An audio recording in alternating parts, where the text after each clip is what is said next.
आज हम John Paul Sartre का फ़लसफ़ा थोड़ा बहुत देखते हैं। मैं वो रिपीट कर देता हूँ फिर से वो बात। फ़लसफ़ा प्रॉपर कांट पे ख़त्म हो गया, ये मेरा मानना है, और मैंने आपको एविडेंस उसकी वक्त वक्त पे बताई। और तो एक बार हमारा philosophy proper finished when we studied Kant, और अगर आपने देखा हमने बड़े डिटेल में वहाँ तक पढ़ा। In fact we spend almost 15 days with Kant. फिर उसके बाद हेगेलियन थॉट को भी ऐड कर सकते हैं उसमें, बट ज़रूरत है नहीं फॉर फिलोसफी प्रॉपर, पर हमने उनको भी कवर किया। फिर मैंने आपसे कहा कि वेस्टर्न थॉट अगर आप पढ़ रहे हैं और आपने उसमें philosophy of religion, logical positivism, ये sorry philosophy of science and logical positivism, ये सारे कंसेप्ट्स नहीं पढ़े, and then finally existential philosophy, अगर आपने इनको कवर नहीं किया तो your incursion into Western philosophy was futile. You have to know these two philosophies as well. More so, analytical, logical positivism, ये सारे philosophy and existentialism, because they hold a grip in West today, and probably making incursions in our lands as well. तो उस वजह से these two philosophies become very important. They can be considered three philosophies or two philosophies. मैं दो कहकर ही कहता हूँ हमेशा, but you can separate. Analytical philosophy में अलग कर सकते हैं आप फिलोसफिकल साइंस को, फिलोसफी ऑफ साइंस को, और बाकी फिलोसफी ऑफ लैंग्वेज को अलग कर सकते हैं।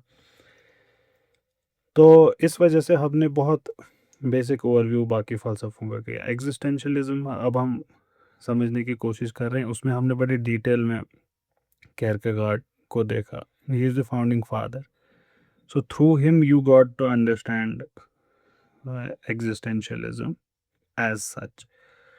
इस वजह से फिर हाइडेगर और सात्र को हमें एक्सप्लोर करना डेप्थ में कोई ज़रूरत प्रैक्टिकल पर्पसेस के लिए नहीं है।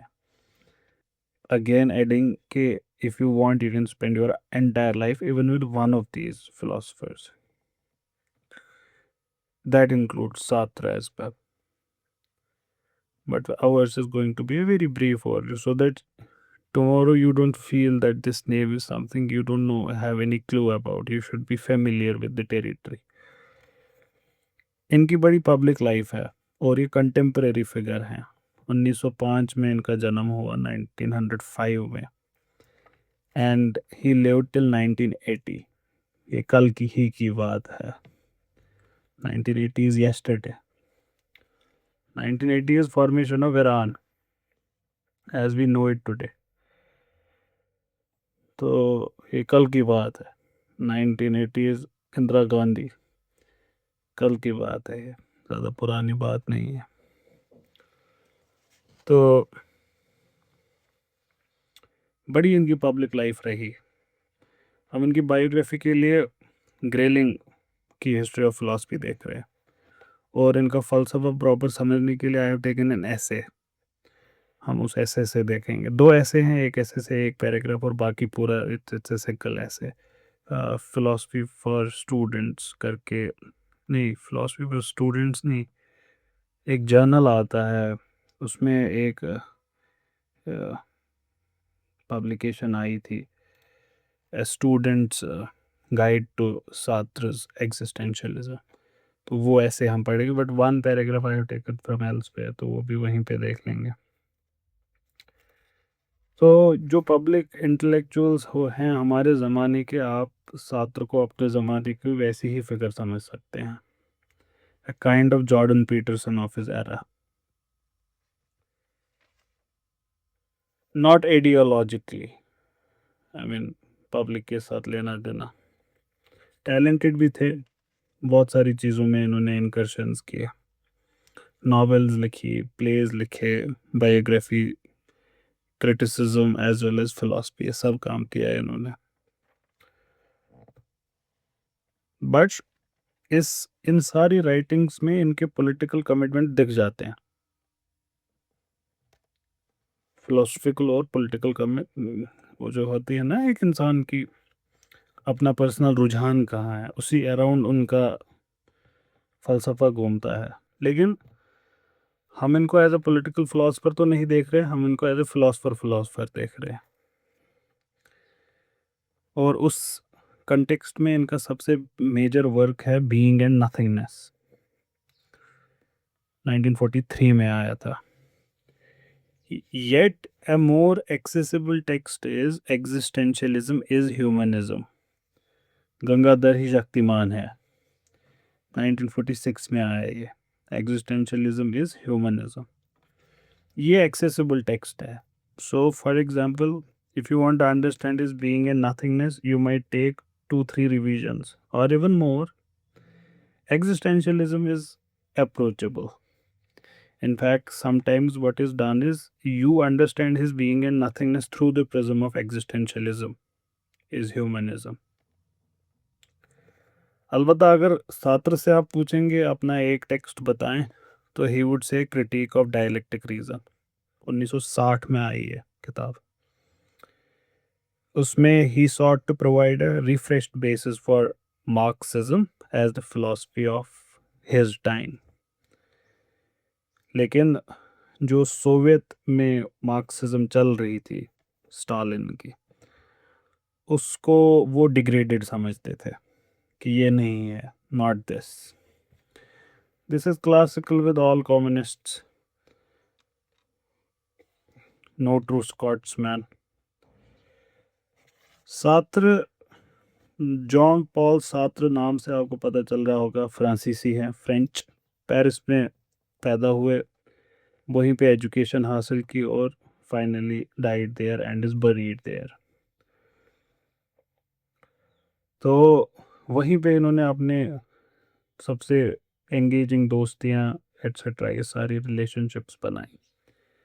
While he was a student at Ecole Normale Superieure, I don't know the French pronunciation of the thing, वहाँ पे ये मिले मॉरिस मार्लो पॉन्टी से। ये भी एक मशहूर हस्ती है, इनका भी फ़लसफ़ा पढ़ा जा सकता था, हमने स्किप किया।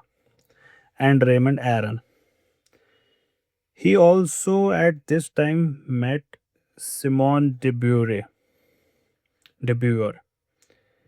ये बड़ी मशहूर हस्ती है, इनका तो तारुफ करने की क्या ज़रूरत। मशहूर तरीन किताब इनकी सेकंड सेक्स, फेमिनिस्ट वर्ल्ड में एक बहुत बड़ा नाम, सेकंड ओनली टू वोल्स्टोनक्राफ्ट। तो इनका ये सेमिनल क्लासिकल टेक्स्ट माना जाता है, सेकंड सेक्स। जब फेमिनिस्ट फ़लसफ़ा पढ़ेंगे तो उस वक़्त शायद इसकी बात हो। While at Ecole, he gained a reputation as a practical joker, हंसी मजाक करते थे बहुत। And one of his pranks caused such a fiasco that Ecole's director had to resign। बात आगे निकल गई। फ्रांस में इस वक्त में you were obliged to undertake some sort of national service. Sartre too had to do it.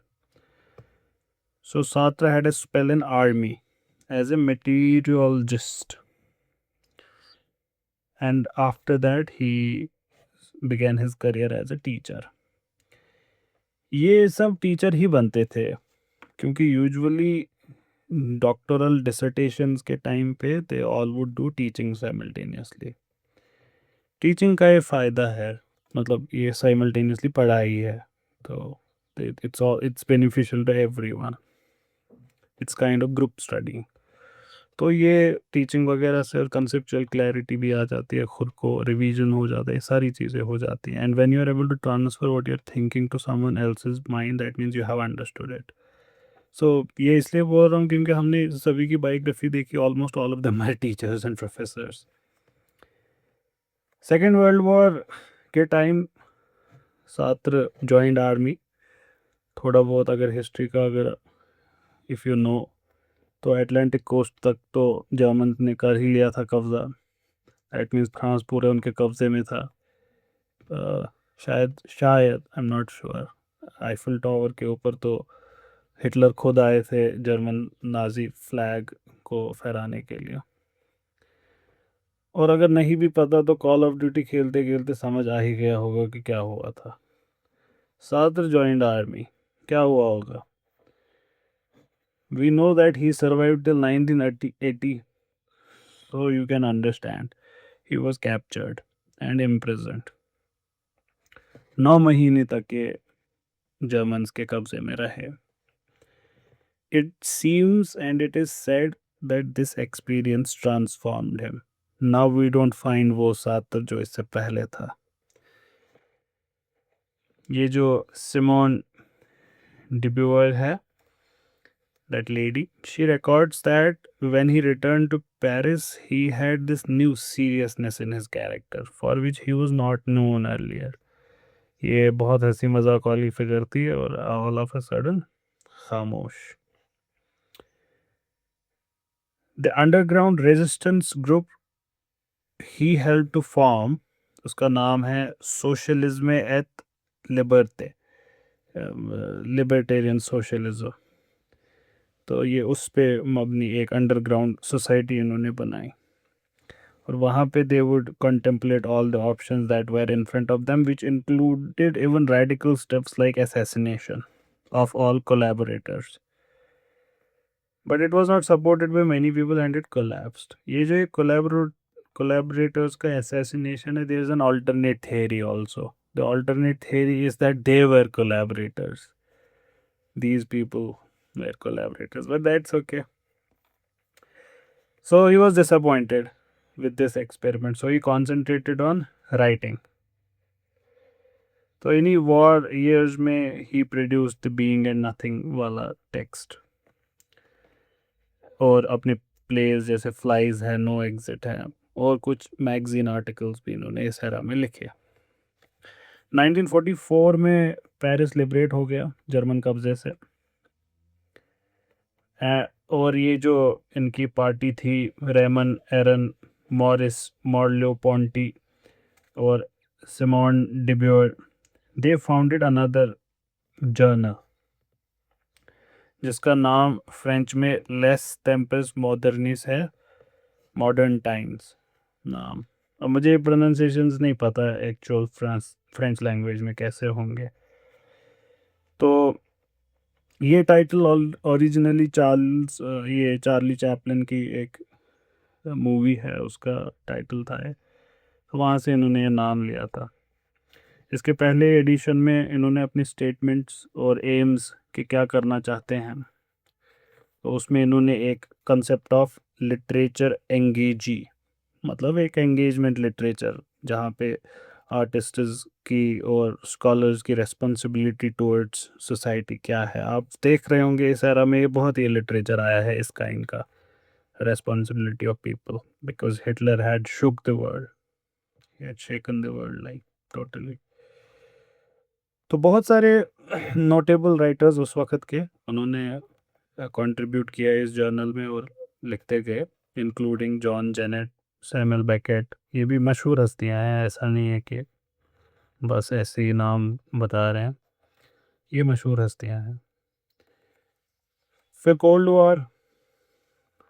Cold war era चला और फिर जॉन पॉल सात्र के सामने स्टालिन क्वेश्चन था. जब ये सारे मसाइल हुए, Aron was the first to leave this original, जो 4 हॉर्समैन थे उनमें से Aron was the first to leave because by and large the group was supporting communism. Now you would also find why Simone de Beauvoir, and she's like a loud figure in communist schools, and you would also find why communist schools are feminists also. मतलब it's not necessary that they would be, what I'm saying कि आपने देखा होगा कि ये usually ये gang एक साथ चलती है. तो वो वहाँ से निकल गए. कुछ टाइम बाद मॉर्लो पोंटी ही ऑल्सो लेफ्ट. अब कौन बचे? अब गीता विश्वास और गंगाधर, कौन कौन बचे? अब सिमोन डिब्यूर बची और Gangadhar, sorry, John Paul Sartre, ये दोनों बचे. कुछ देर में आपको समझ आ जाएगा कि मैंने ये एग्जाम्पल क्यों लिया. Another of its victims was the friendship between Sartre and Albus Camus. The former deeply disapproved of the latter's attitude to the Algerian war. फिर इसमें भी इन्होंने बड़ा इनका एक अगली एपिसोड हुआ दोनों का।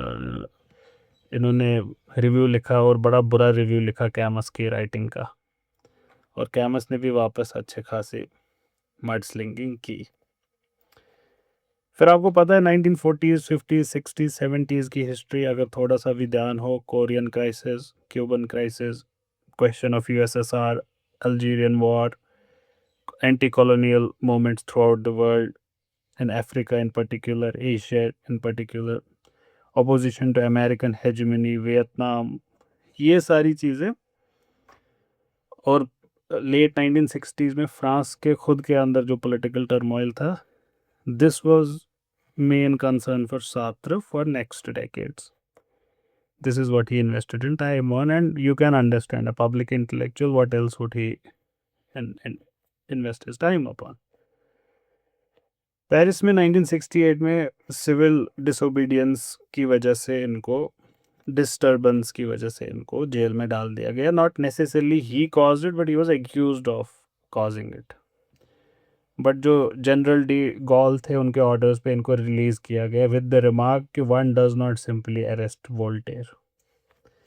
ये एक कंपैरिजन है कि इतनी बड़ी हस्ती को you don't put in jail, intellectually बड़ी हस्ती.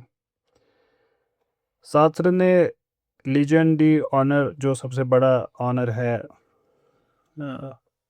फ्रांस का, 1945 में इनको नॉमिनेट किया गया उसके लिए, तो रिफ्यूज्ड.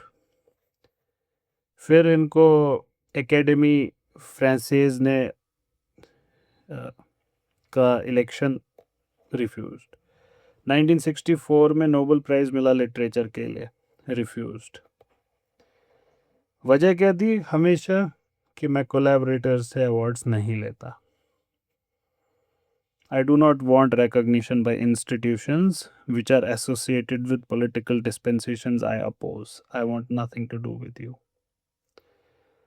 अलबत्ता अंगारों पे चलने की सोचना बहादुरी, एक्चुअली चलना बेवकूफ़ी.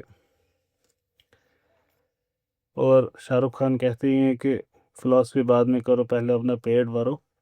तो कहा जाता है कि बैक एंड पे नोबल कमेटी को इन्होंने लिखी थी चिट्ठी कि अवार्ड आप रखो, प्राइज मनी भेजो.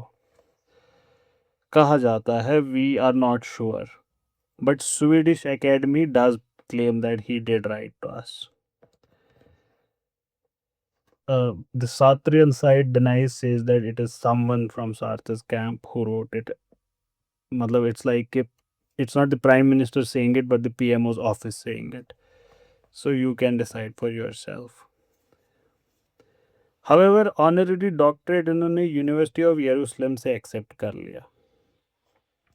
इसके अलावा भी ये एक्सेप्ट करते थे अगर कोई लड़की कुछ प्रपोज करे. वो अभी अभी आपको पता चल जाएगा. वो एग्जिस्टेंशियल फिलोसफर्स में कॉमन है, एक्सेप्ट फॉर सोरेन केरकेगार्ड. बाकी सब ने बड़ी अच्छी ज़िंदगी काटी है. 1980 में गुजर गए दुनिया से, और कहा जाता है कि हज़ारों लोग ज्वाइन किए इनके funeral को. So the legend has it that one young person told his parents कि he had been to a demonstration against his death, कि no, you cannot die, and they even had a छोटा मोटा हड़ताल on that.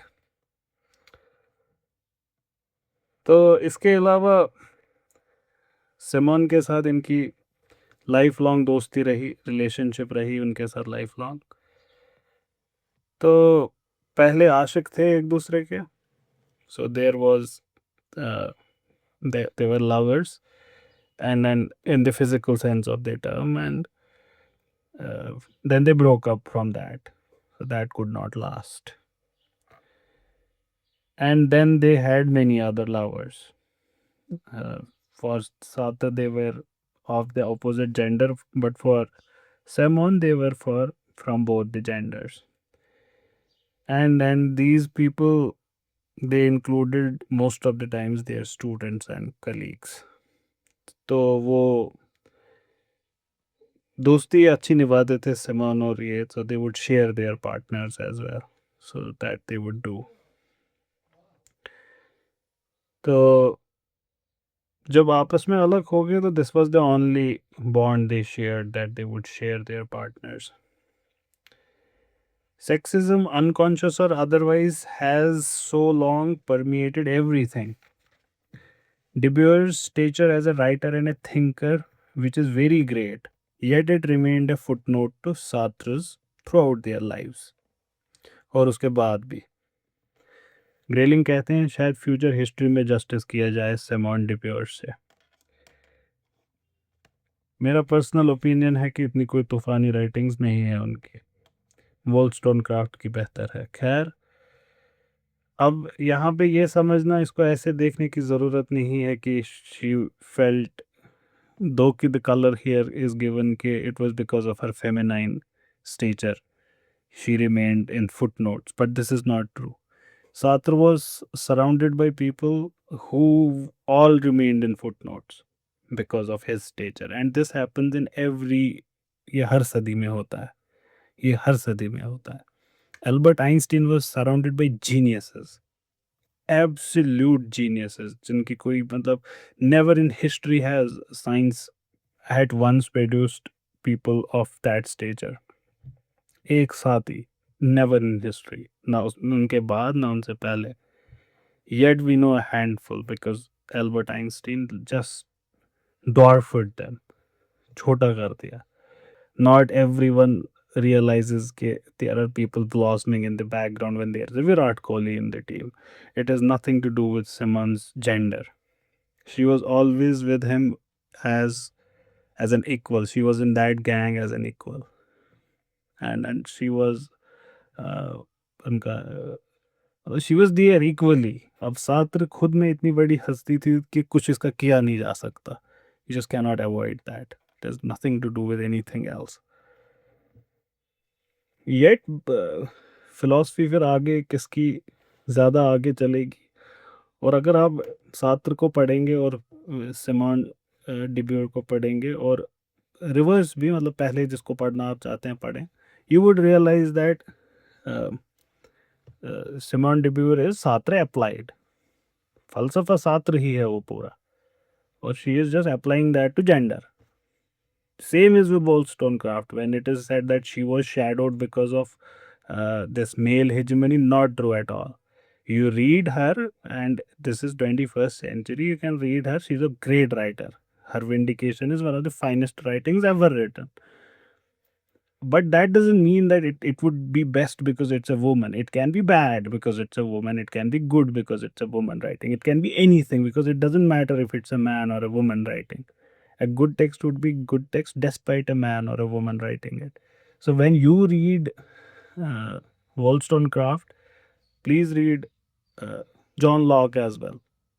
And they also had similar relation. Not इनका तो कुछ Cozi हो गया था, वहाँ पे कोजी मसला नहीं है, वहाँ पे अच्छी रिलेशन है एकेडमिक, और आप देख सकते हैं उसको. फिर आप पढ़ें वोल्स्टोनक्राफ्ट को और आप पढ़ें जॉन लॉक को, एंड वाइस वर्सा, पहले जिसको आप पढ़ना चाहें आपकी मर्ज़ी. और आप देखेंगे कि फ़लसफ़ा दे रहे हैं जॉन लॉक और उसको अप्लाई कर रहे हैं जेंडर पे वोल्स्टोनक्राफ्ट. मैंने ये डिस्क्राइब किया है आपको कि where does Wollstonecraft, how does she argue about equal rights for men and women? Because she believes in tabula rasa, because we were all born with a clean slate. You make us woman or man, you society. So if the society was equal, we would also be equal. We would think of each other equal. So that's how she argued. But who had argued? The basic falsafa is empiricism, John Locke ka. Same here. So it is not that she was overshadowed. Yeah, she was like let down because she was a woman. Everyone in that group was let down, and that included men. Interestingly, Grayling himself later in the pages does talk about that. He talks about a few philosophers who were just because they were around Sartre, no one actually looked at them. They were great philosophers. What attracted Sartre to phenomenology was its promise to overcome the opposition between realism and idealism. in its simultaneous affirmation of both the presence of the world and the preeminence of consciousness. Phenomenology के लिए ये दोनों चीज़ें हैं, एक तो कायनात भी है लेकिन कॉन्शियसनेस को वो प्राइमरी ये बनाता है ऑब्जेक्ट ऑफ स्टडी। और ये सात्र के लिए इंटरेस्टिंग था because it's a kind of bridge between realism and idealism. ख्याली पुलाव वाली दुनिया और ज़ाहिरी दुनिया, इस दोनों के बीच में एक ब्रिज सा बनाता है ये।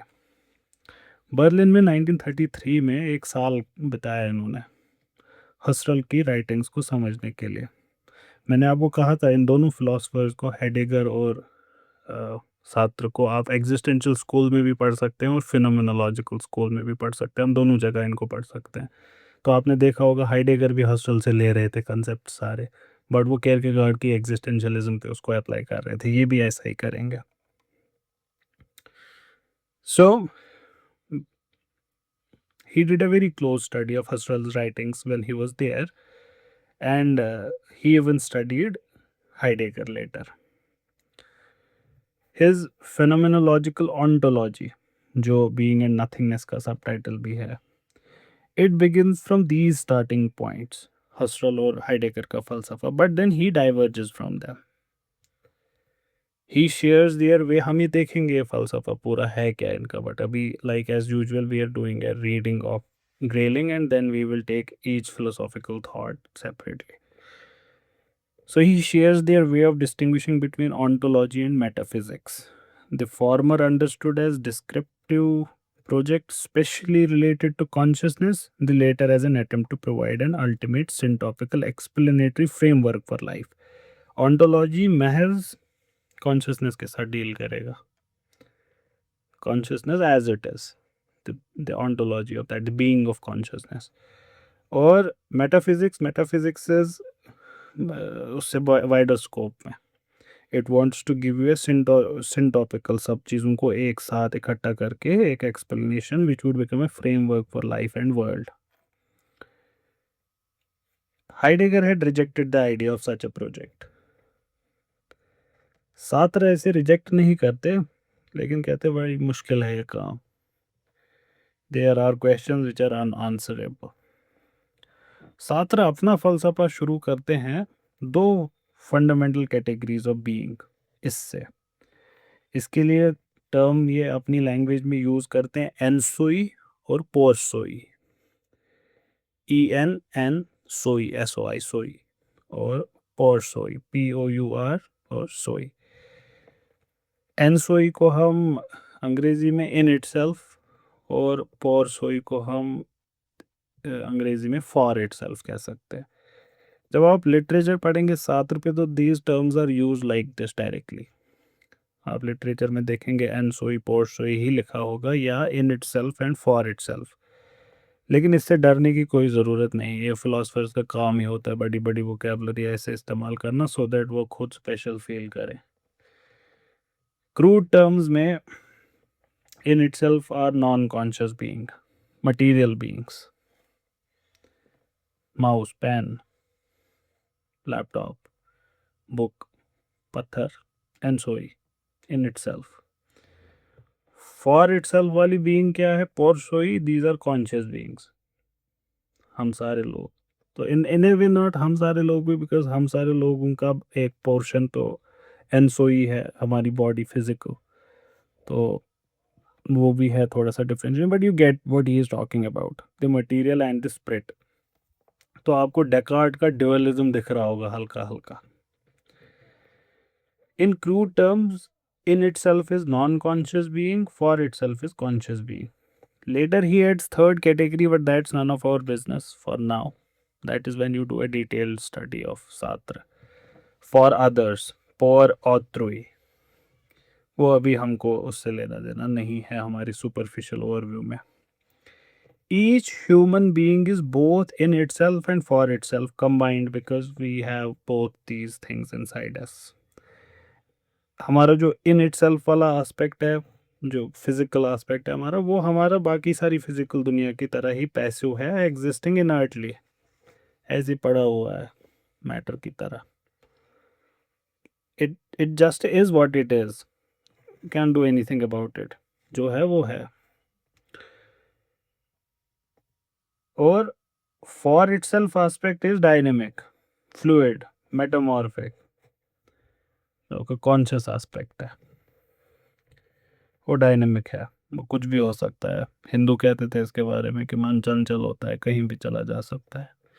इसको वैसे देखें आप, लेकिन ये रिपीट होगा तो ये आपको क्लैरिफाई हो जाएगा। अभी अभी let's follow his structure, but this is easy to understand, not very difficult. It depends on itself, that is it depends on the in itself, जो हमारा कॉन्शियस है। ये जो मटेरियल बीइंग्स नहीं होती, बिकॉज यू रिमेंबर क्या कहा था हसरल ने, consciousness is always of something. So this of for itself depends on its in itself. So this conscious being depends upon the non-conscious beings. Cannot exist without it. Yet it is continuously making an effort to transcend it, to annihilate it, thus creating a situation. Situation technical term है। ये जो ये है ना, ये जो हो रहा है आपके अराउंड, ये एक सिचुएशन है। तो साथ आप सिचुएशन के साथ डील करेंगे। इंडिविजुअल का मसला क्या है, वो हमेशा किसी सिचुएशन में होता है, he is always in a situation. Situations are indeterminate. Their indeterminacy a function of different proportions of mixture in itself and for itself. Conscious और unconscious का क्या mixture होगा, वही situation depend, situation का character वही बताएगा। You just go through it. If you're not able to understand it, it's totally fine because you would understand it by the end.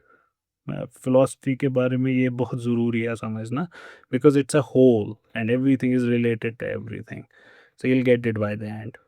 Sartre says this shows that we are always trying to be more than what we are or something other than we are. He gives the example of waiter in the restaurant. वो क्या करता है, he strives to be a waiter. अब इसको वैसे ही आप देखिए, this conscious is trying to become this in itself and so ये नॉन कॉन्शियस ये बनना चाहता है, waiter is non conscious, so this conscious wants to become the waiter, so he strives to be a waiter, a being in itself. But you can not be a waiter in the way a plate can be a plate, a pen can be a pen, but consciousness cannot be a waiter उस sense में। so consciousness would always, it wants to transcend itself, because as a man he is being for itself, for itself. But while he is working as a waiter, what is he is being in itself. So he is in a condition of what is called bad faith. Bad faith भी इनकी technical term है, ये सब repeat होगा, आपको समझ आ जाएगा। So ये जो कंडीशन है where he wants to be a waiter, that's a condition of bad faith, trying to be what you cannot ever be, because you are not a waiter, you are what you are. Typical existential bath, nothing astonishing here. Central to Sartre's view is commitment to the concerned pair of ideas. Existence precedes essence. अब ये भी interesting है, existence precedes essence, and that we are radically and indeed agonizingly free. We are so free that we are afraid of it. ये इनका मशहूर statement है, you are condemned to be free. The first idea is that individuals are self creating, हम खुद को खुद बनाते हैं। इसका मतलब क्या हुआ, इसका मतलब ये नहीं है कि हम, देखिए फॉर एग्जांपल, अगर आपको एरिस्टोटलियन कॉजेज याद हों, if you want to make a table, you have an idea of table in your mind, and now you would chisel your way through the wood. आपका हाथ वैसे चलेगा, आपका औजार वैसा चलेगा, वो लकड़ी वैसी ही होगी कि एक टेबल फॉर्म में आएगा। तो क्या हुआ, the essence of table preceded its existence. Essence पहले थी, उसका वजूद आपके दिमाग में पहले था। साथ इसका ऑपोजिट कह रहे हैं इंसान के मामले में, अभी हमने बाकी पे देखा नहीं, तो लेट्स सी सिर्फ इंसान के बारे में वो क्या कहते हैं इंसान में एग्जिस्टेंस प्रेसीड्स एसेंस। हम खुद को हम क्या हैं बाद में बताते हैं, पहले हम आ चुके होते हैं दुनिया में, पहले हम आ चुके होते हैं। So the first idea Sartre propounds is individuals are self creating, they do not arrive in the world or at the point of self awareness. दुनिया में वो अवेयर नहीं आते हैं with an antecedent purpose or plan waiting for them. अब आपको दिख रहा होगा एक atheist Sartre is in making now. तो जब वो आता है वो he is just thrown into it, ना किसी ने पूछा ना कुछ, एक एक्सीडेंट हुआ and boom he is there, and there is no purpose, no plan, world is like haphazard, anything सामने कुछ भी है, but have to make what they become through their choices and actions. अब वो क्या बनेंगे, वो मीनिंग कैसे देंगे, वो खुद देंगे अब मीनिंग खुद को। तो इनका जो पेपर है एग्जिस्टेंशियलिज्म इज ह्यूमनिज्म, उसमें सात्र लिखते हैं, and I quote, man first of all exists, he encounters this reality, he encounters himself, he surges up in the world and then defines himself afterwards कि मैं क्या हूँ। The corollary is that each individual is responsible। ये कहना चाह रहे हैं छात्र, क्या आप जिम्मेवार इंसान हैं, जो बनोगे खुद खुद को बनाओगे, you are responsible for your creation. फिर से आपको एथिस्टिक छात्र की मेकिंग दिख रही होगी, बन रहा है वो एथिस्ट छात्र। छात्र के वर्ड्स में, and I quote, man is condemned to be free because once thrown into the world he is responsible for everything he does, whatever he becomes he himself chose it। Knowledge of that freedom and the responsibility which it entails upon you, that would cause in you pain, suffering, he uses the term anguish, anguish is a technical term here। आपको ये common thread दिख रहा होगा आप सारे existential philosophers में, this dread, खौफ, angst, anguish, boredom, ये आपको सारे फिलोसफर्स में दिख रहा होगा। केरकेगार्ड में भी आया, हाइडेगर में भी आया, अब ये यहाँ पे भी आया, ये एग्जिस्टेंस का खौफ।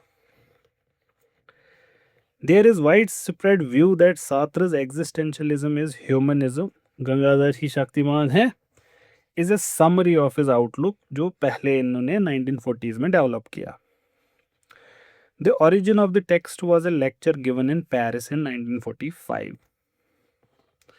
in large part because बहुत precise है, बहुत brief है ये write up, and accessibility made it one of the strictly philosophical works of Sartre, which in translation reached a very wide audience। ये मैंने आपसे कहा भी कि इनका जो एग्जिस्टेंशलिज्म ह्यूमनिज्म वाला टेक्स्ट है ये बहुत एक्सेसिबल है, और इसने एक तरीके की कल्ट फॉलोइंग दी इनको दुनिया में, जिन्होंने उसको पढ़ा obviously. It Drew considerable fire from philosophers तो, और सात्र ने खुद भी इसको बाद में क्रिटिसाइज किया।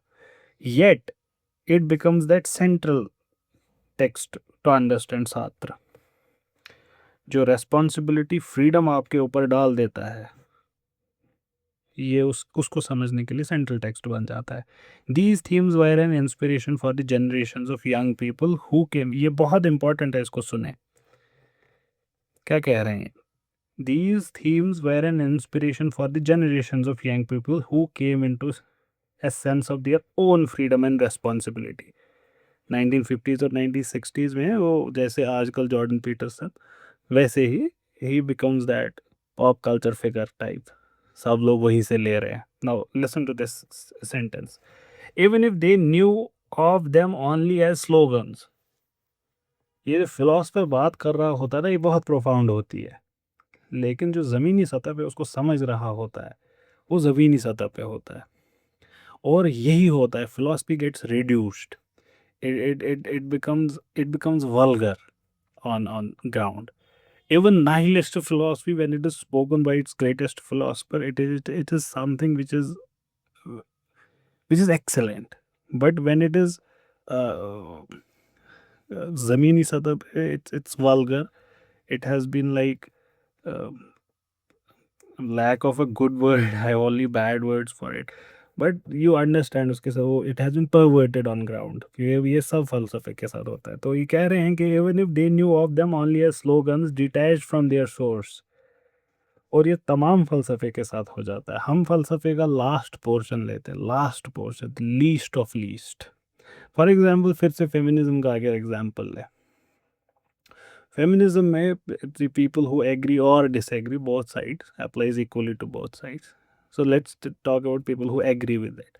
So they would be हल्ला बोल, या they would be किसी यूनिवर्सिटी में कुछ बोल दिया lecture, man and women should have equal right, या कहीं पे बोल दिया there is a need of reform in Islam, या कहीं और कुछ और बोल दिया, दीज स्टेटमेंट्स ट्वीट कर दिया 140 कैरेक्टर्स में कोई चीज़, और फिर हम उस पर बहस करते से for example there is another person who disagrees with that feminist and vice versa, आप ये दोनों केस में अप्लाई करें, तो now he would be like no, man and women should not be equal right, and नहीं ये नहीं करने देंगे, you are libtards, you are that, you are this, and Twitter war आपस में चल रहा है। ये बहस ज़्यादा ये विजिबल होती है, but these are not the issues which are of that much of a concern to an intellectual brain, because the conclusions which both of them have reached, they are conclusions so far removed from the source of the thought that a discussion on those cosmetic details is foolish. इन छोटी छोटी details पे बहस करना is totally foolish, 100% foolishness है। You have to go back. In fact जैसे मैं ये कहता ही हूँ, वॉलस्टोन क्राफ्ट को भी समझने के लिए you have to first understand empiricism. Similarly Simone de Beauvoir को समझने के लिए you have to first understand Jean Paul Sartre की ये बात क्या हो रही है। सिमिलरली सात्र को समझने के लिए you have to understand rationalism and idealism of Hegel and Kant and Descartes, and to understand them you will have to go back once again to Aristotle's metaphysics. तो ये एक there is no choice, you just have to do it. खैर ये इसके बाद he talks about these philosophers who were shadowed by Sartre, and he talks about a few of them. इसमें Albert कैमस और फिर ये डिब्योर की भी बात करते हैं। तो that ends our reading from this book. Now we will look at the falsafa proper, कि कहना क्या चाहते थे सात्र।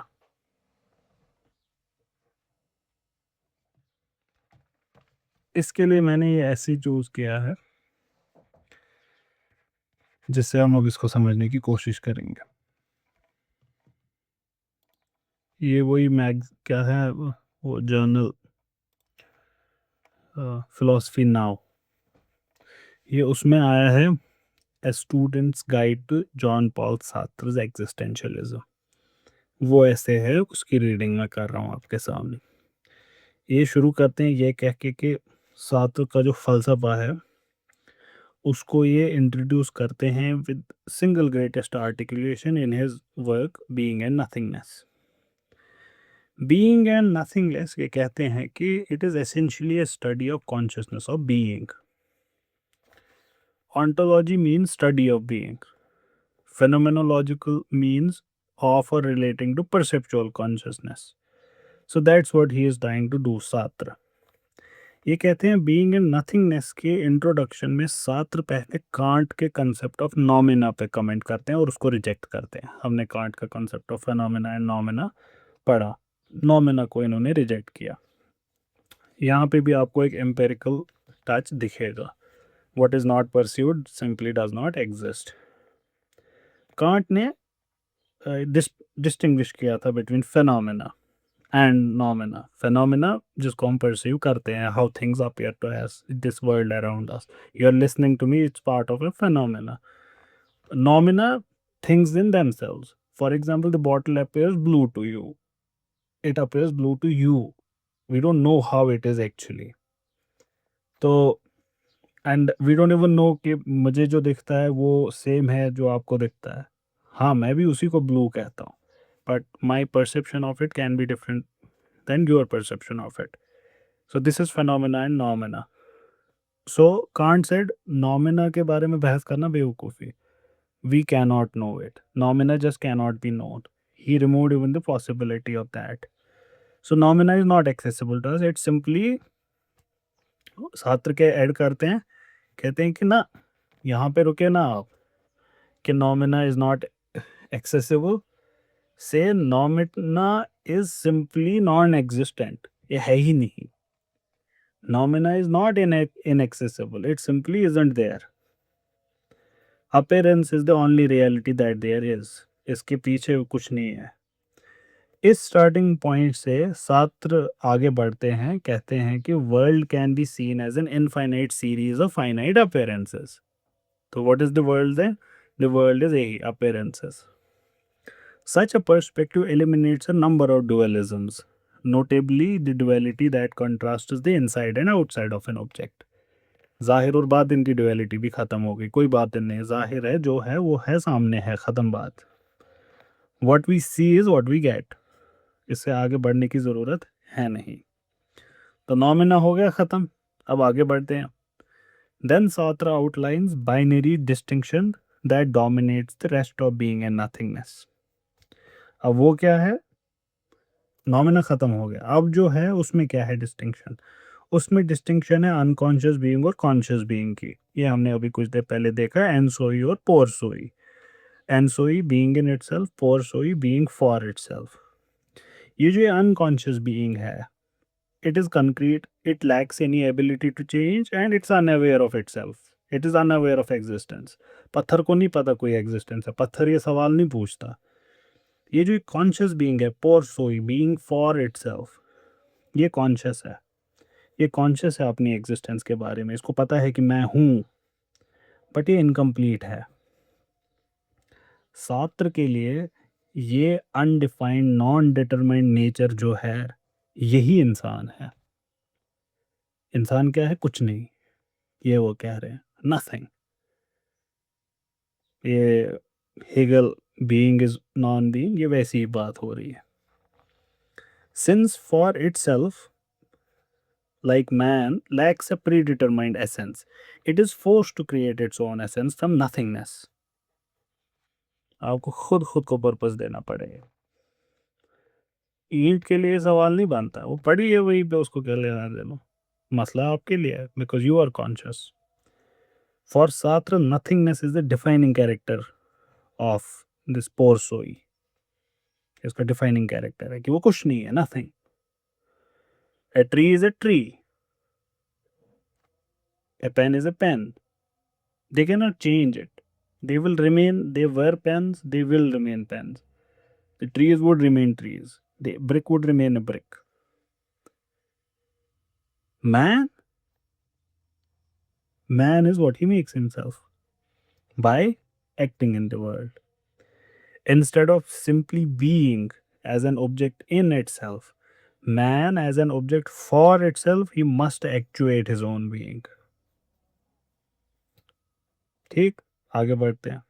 आगे क्या करते हैं साथ? he introduce he introduces the related truth that being for itself, porsoi, conscious soul, conscious being, it possesses meaning only through a perpetual foray into the unknown future. एक तीर ये मारता है फ्यूचर में, जिसकी वजह से खुद को मीनिंग देता है। कहने का मतलब, a man is not essentially what one might describe him as now.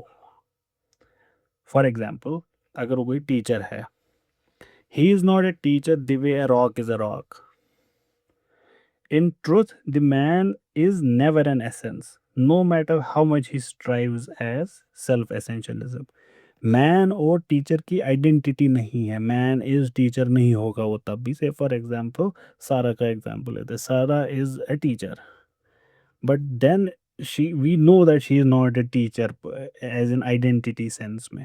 Teacher and Sarah are not the same thing, she can never be a teacher. She is finally at the end of the day, as per Satra, nothing. A brick is a brick.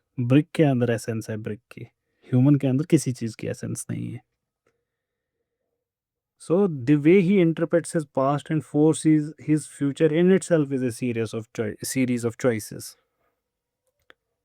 Satra explain करते हैं as a conscious being, the for itself, the pour soi, it recognizes what it is not. Not this, not this, not this, not this, not this. It is not a being in itself. This is what it realizes in the end. It's a being for itself.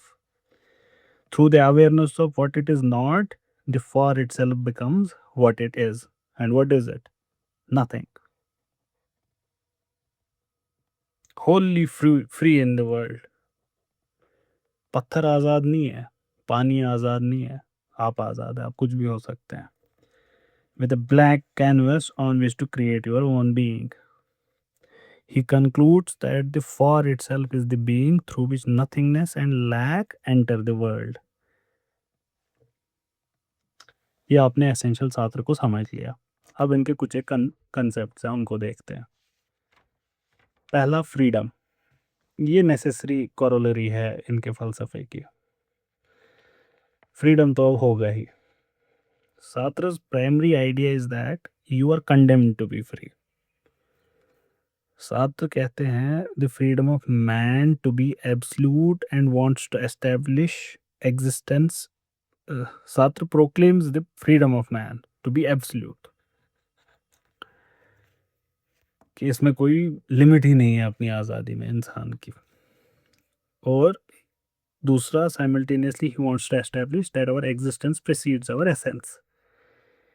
यहाँ पे वो hostel का phenomenological method use करते हैं human existence को analyse करने के लिए। ये कहकर वो कहना क्या चाहते थे कि जब आप जैसे कोई टेबल बनाते हैं तो उसकी एसेंस पहले होती है आपके दिमाग में कि मैं बनाना क्या चाहती हूँ, फिर आप उसको बनाते हैं। लेकिन यहाँ पे ऑपोजिट है। Therefore making a building you have a blueprint in your mind, the purpose of which pre existence the actual existence of the thing. आप ये घर क्यों बना रहे हैं, तो घर बनने से पहले उसका पर्पस डिफाइंड होता है। Humans, no pre establish purpose, just टपक पड़ा दुनिया में। The moment he realizes he has come into existence, he has already come into existence. He has no choice about it. उसको कोई पर्पस नहीं पता, उसको कोई नेचर नहीं पता, उसको कुछ नहीं पता। उसको कुछ नहीं पता what purpose he ought to have, ये भी नहीं पता। तो आपको दिख रहा होगा एक ardent atheist शास्त्र में, and therefore he would believe कोई divine artisan नहीं है जिसके दिमाग में हमारी एसेंशियल प्रॉपर्टीज हैं, जिसने हमको पर्पस दिया, कुछ नहीं है। Nor did he believe there to be any other external source of values. This is Aristotle would say that कि कुछ वैल्यूज होते हैं जो कॉमन होते हैं ह्यूमन नेचर में।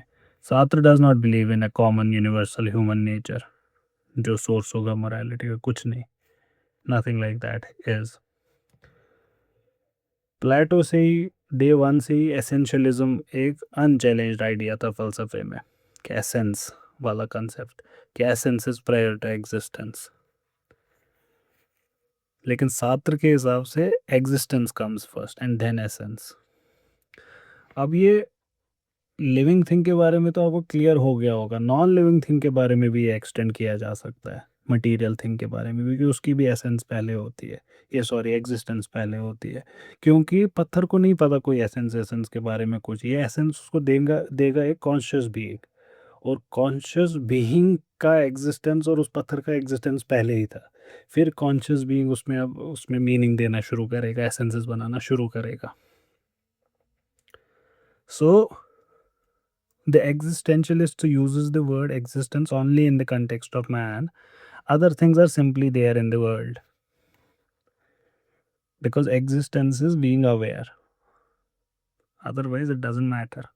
In fact, for them, existence has a unique meaning. Ordinarily, हम सबके लिए आम लैंग्वेज में existence indicates a stable state of affairs in terms of space, time, etc. However, existentialist philosophers के लिए existence denotes something evolving out, something emerging out. It denotes ever-changing entity with no essence at all. In terms of being and becoming, it is more of becoming than being. The basic given of a human predicament is that we are forced to choose what we will become, and to define ourselves by our choice of action. All that is given is that we are, not what we are. बस इतना हमको पता है कि हम हैं, क्या है कुछ नहीं पता। A table's essence is predefined, उसका मकसद प्रीडिफाइंड है, पर्पस प्रीडिफाइंड है, हमारा कुछ नहीं है। सात्र के खुद के वर्ड्स में, man first of all exists, encounters himself, surges up in the world, defines himself afterwards. If man as the existentialist sees himself is not definable, it is because to begin with he is actually nothing. He will not be anything until later, and then he will be what he makes of himself. End quote. तो table के लिए existence से पहले essence आई, whereas for human beings it is the reverse.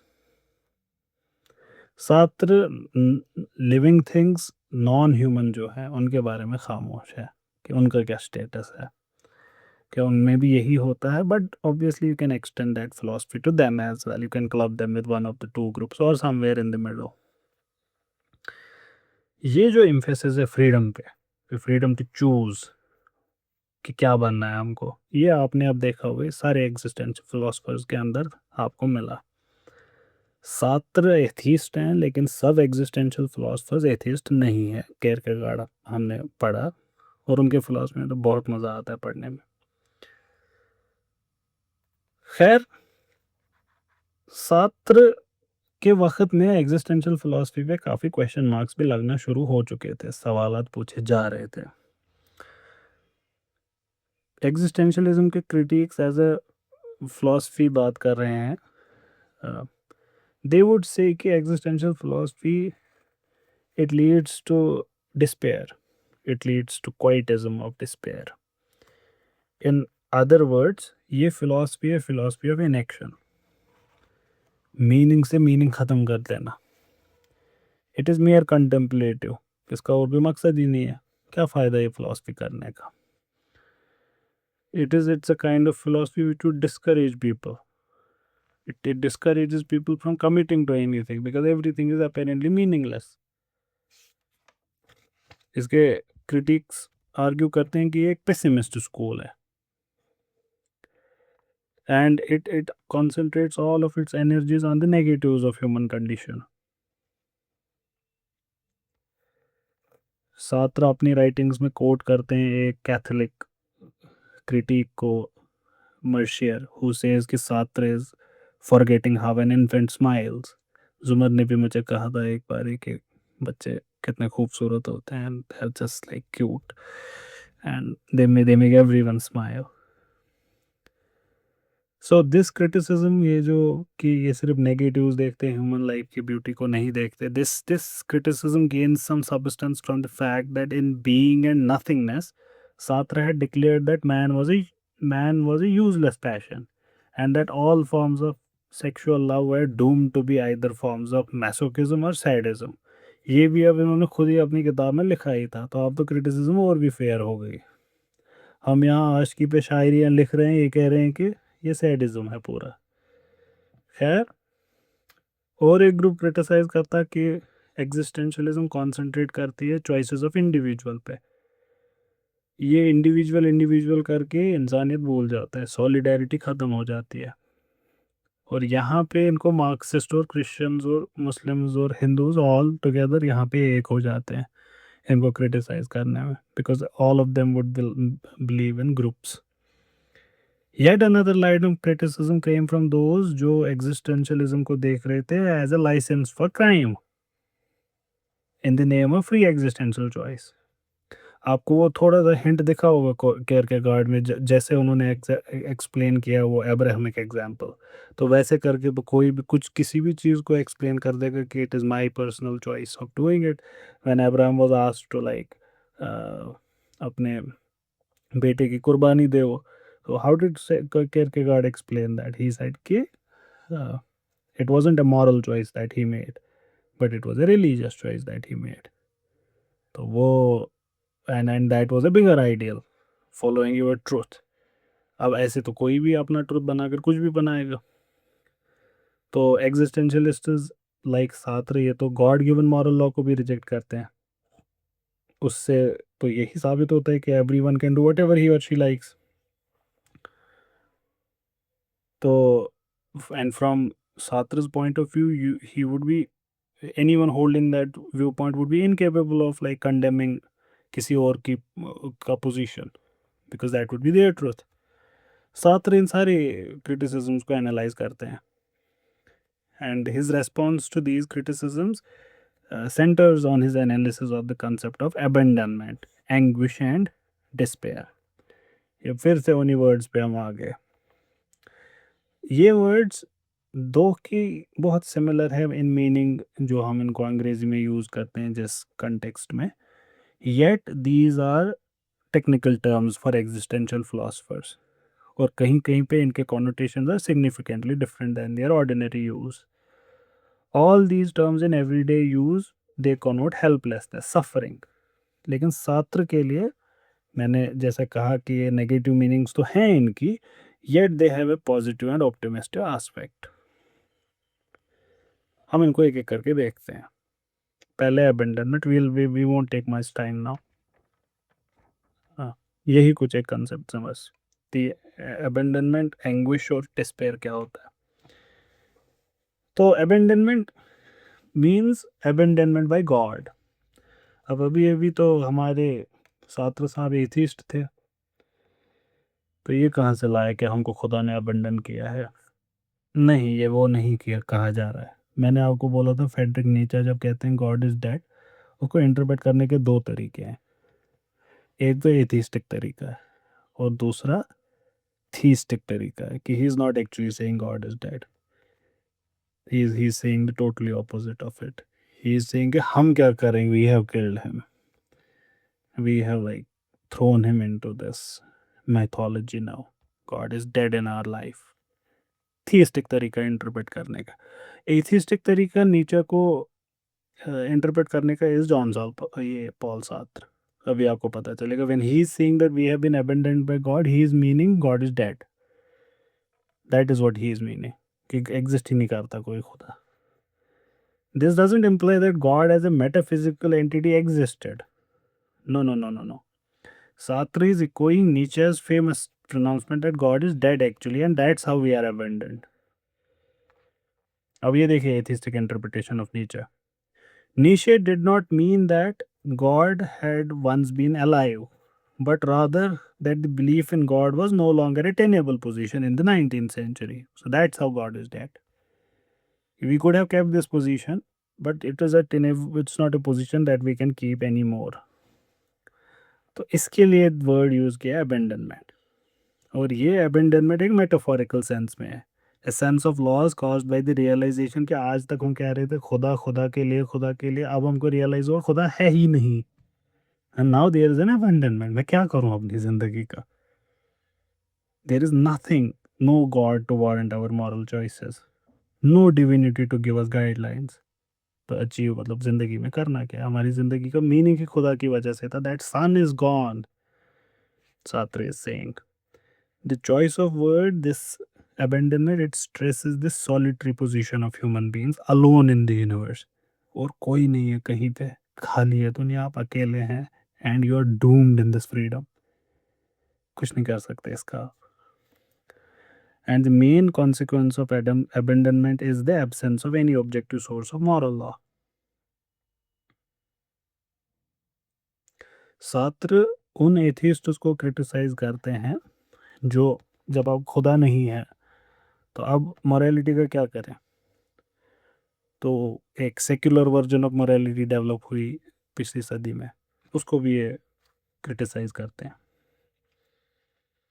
And in order to meet the criticism that without God there can be no morality, Sartre develops his theory about the implications of freedom, because freedom is responsibility. तो इस वजह से इसका मतलब ये नहीं है कि फ्रीडम का ये खुदा ना होने का, ऑब्जेक्टिव मॉरलिटी ना होने का मतलब है कि this system would fall. Not at all, he would say. और ये जो इम्प्लीकेशन ऑफ फ्रीडम, इससे ही leads into this state of anguish. तीन टर्म्स थे, abandonment, anguish and despair. What is anguish now.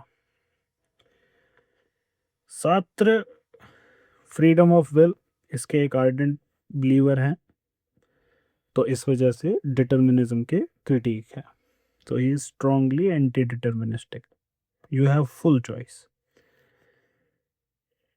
Seeing the claim that one is determined in one's choices as a form of self-deception, to which he gives the label bad faith, a notion that plays an important role in being and nothingness.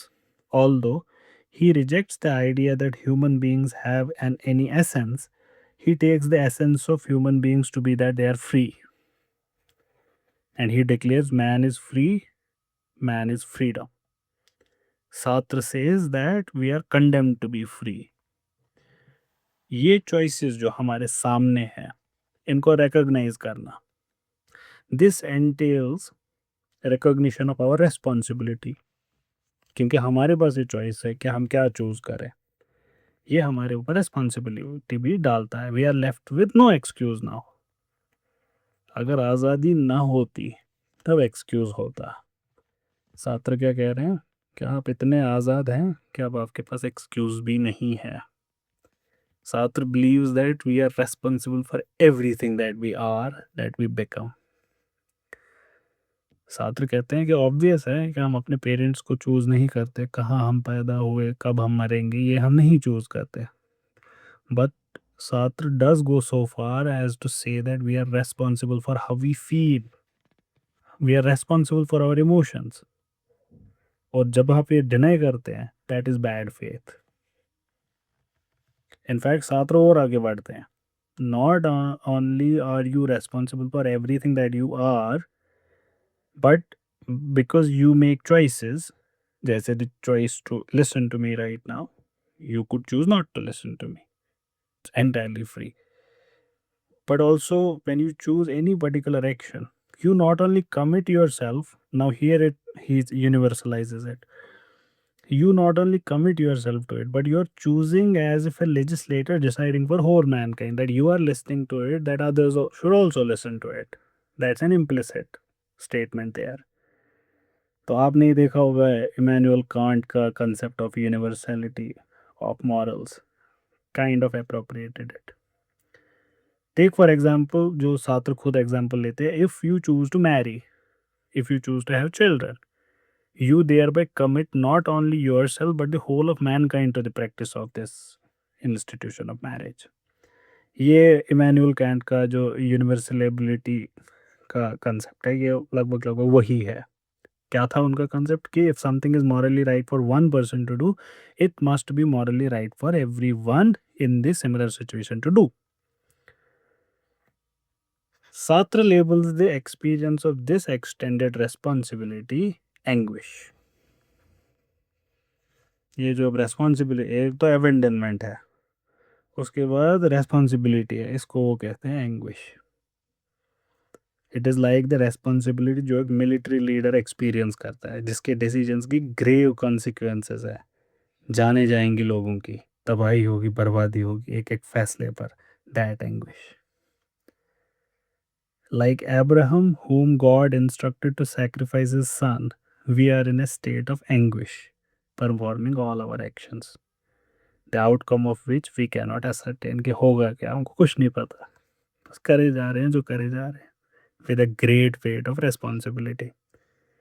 Sartre के words में, everything happens to every man as though the whole human race had its eyes fixed upon what he was doing and regulates its conduct accordingly. जो आप करेंगे, जो हरकत करेंगे, पूरी दुनिया आपको जज करने के लिए बैठी है, पूरी कायनात. That anguish. तीसरा टर्म डिस्पेयर. डिस्पेयर अबेंडनमेंट और एंग्विश की तरह ही एक इमोशन है, इमोटिव टर्म है ये भी. इससे सात्र सिंपली मीन्स के वो जो एग्जिस्टेंशलिस्ट एटीट्यूड है दुनिया के उन एस्पेक्ट्स का which are beyond your control, which would not change, come what may, you cannot do anything about them. Whatever you desire to do, other people, other things, external events to you, they would remain how they are. They might even create hurdles for it. They might even, you wanted to do something, they might even change 100%, उसका opposite हो जाएगा. The attitude of despair is one of stoic indifference to the way things turn out to be.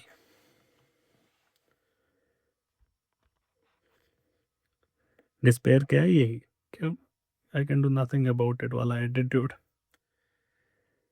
ये Sartre के words में, when Descartes said conquer yourself rather than the world, what he meant was at bottom the same, that we would act without hope. नेकी का दरिया में डाल. We cannot rely anything on anything which is outside our control. But this does not mean we should abandon ourselves in inaction. On the contrary, Satra argue करते हैं that it should lead us to commit ourselves to a course of action since there is no reality except in action. इसके अलावा कुछ है ही नहीं. ये paper ख़त्म हो गया. एक टॉपिक छोटा सा बचा. बैड फेथ बहुत बारी हमने बात की. ये इसको भी देख लेते हैं. It's one paragraph and this is from this I have taken from history of western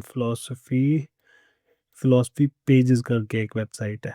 उनका हिस्ट्री ऑफ वेस्टर्न फिलोसफी है वेबसाइट पे. उसमें सात्र वाले सेक्शन में से लिया है. ये कहते हैं कि Sartre thoroughly expounded his notion of self negation of freedom. अपनी बीइंग और नथिंगनेस में उन्होंने सेल्फ नेगेशन ऑफ फ्रीडम कि हम खुद को फ्री नहीं देख पाते, इसको उन्होंने एक्सप्लोर किया है. Since the central feature of human existence is the capacity to choose in full awareness of one's own non-being, it follows that the basic question is always whether or not I will be true to myself. Self-deception invariably involves an attempt to evade responsibility of myself. Self-deception क्या है? To evade the responsibility. कि वो waiter का example शायद आना चाहिए इसमें फिर से, क्योंकि वहाँ पे भी बैड फेथ का एग्जाम्पल आया था. बट लेट्स सी ये क्या कहते हैं. सेल्फ क्या है? रेस्पॉन्सिबिलिटी से भागना. For example, I attribute undesirable thoughts, actions to the influence upon me of the subconscious or unconscious. क्या करते हैं आप कि मेरे साथ बचपन में ऐसे हुआ था, that's why I became like this. So the undesirable things that are inside you, you throw them outside on something else, on something which was outside. It had an impact on you. Now it is something inside you which is forcing you to do certain things which you do not like.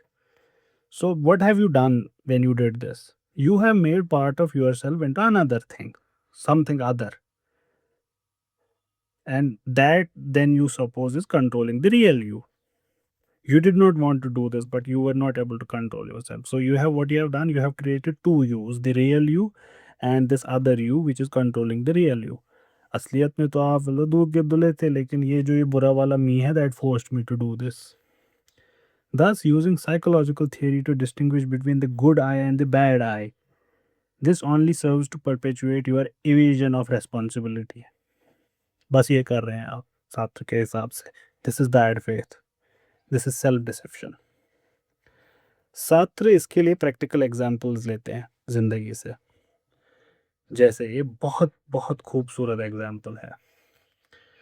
ये कहते हैं कुछ लोग होते हैं कुछ ज़्यादा ही decent बनते हैं लोग. They will keep all options open. वो एक डेट पे गए हैं एक खूबसूरत पार्टनर के साथ, एंड शी और he is doing all the actions which have sexual implications. It is purely that the person wants to indulge in that activity. But you will keep your options open by deliberately ignoring all of these things. This illustrates the perpetual tension between facticity and transcendence.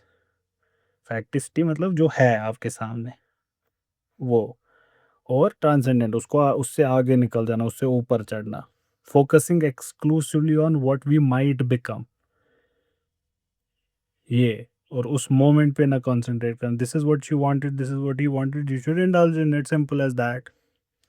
You wanted, Mia wants it, Bivi wants it, the Qazi comes in between. This is self deception, way of overlooking the truth that you are in. Similarly, servers, वही वो जो example हमने इससे पहले भी लिया था, they extravagantly play at performing their roles. This illustrates the tendency to embrace an externally determined essence that you are a waiter, an artificial expectation that what we ought to be. But once again, of course, the cost is losing what we uniquely are in actual truth, in fact what you are losing that. These are self deception. Authentic living in being what you are. The ability to accept ourselves for what we are without exaggeration is the key, since the chief value of human life is fidelity to your own self. Be loyal to your own self. Sincerity is the most profound sense. In our relationship with other human beings, what we truly are is all that counts. Yet it is precisely here that we most often betray ourselves. How? By trying to be what the other person expects us to be. They want us to be behave like cordially, we'll behave cordially. This is invidious सार्थक के view में. क्यों? Because it exhibits a lack of faith in ourselves. कि if you will be what you are actually, then the outside world will reject you. To the extent that I have faith in anyone else, I reveal my lack of courage to be myself. There are in the end only two choices: sincerity or self deception, to be or not to be. That was Sartre for you. अब दो और philosophers बचे हैं, probably एक ही दिन में कर लेंगे, या अगर एक दिन में नहीं हुआ तो 2 more days, Quine and Strawson. That's all.